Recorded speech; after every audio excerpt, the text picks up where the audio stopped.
How to cancel the booking in booking.com. Hey guys, welcome back to the channel. If you wish to cancel the hotel reservation, here is what you can do.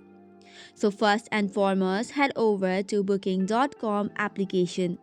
Log in using your credentials or the Gmail account and head over to the booking that you did. You can get it on the booking section and select on the hotel reservation that you want to cancel.